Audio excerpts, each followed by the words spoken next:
بسم اللہ الرحمن الرحیم۔ خوش آمدید۔ 4 بیویاں۔ ایک بیوی کی لائف میں جو کام کرنے کا عروج والا عرصہ ہوتا ہے وہ تقریباً 20 سال کا ہوتا ہے یا اس سے کچھ زیادہ۔ ان 20 سالوں میں ایک بیوی تقریباً 365 من آٹا گوندھتی ہے اور 1.5 لاکھ روٹیاں پکاتی ہے اور 200 من چاول پکاتی ہے اور 300 من سبزی اور گوشت وغیرہ پکاتی ہے اور تقریباً 40 لاکھ اسکوائر فٹ پر جھاڑو پوچھا کرتی ہے۔ تقریباً 40,000 جوڑے کپڑے دھوتی ہے اور استری کرتی ہے۔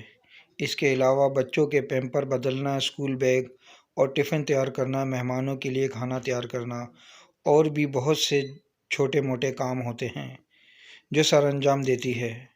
اب اگر یہی کام 2 بیویاں کریں تو کتنی آسانی ہو جائے، اور اگر 4 بیویاں کریں تو سوچیں زندگی کتنی سہل ہو جائے۔ ویڈیو اچھی لگے تو لائک کریں، شیئر کریں، کامنٹس کریں اور میرا یوٹیوب چینل سبسکرائب کریں اور بیل آئیکن کے بٹن کو دبائیں تاکہ آپ کو ایسی اچھی ویڈیو متواتر مل سکیں۔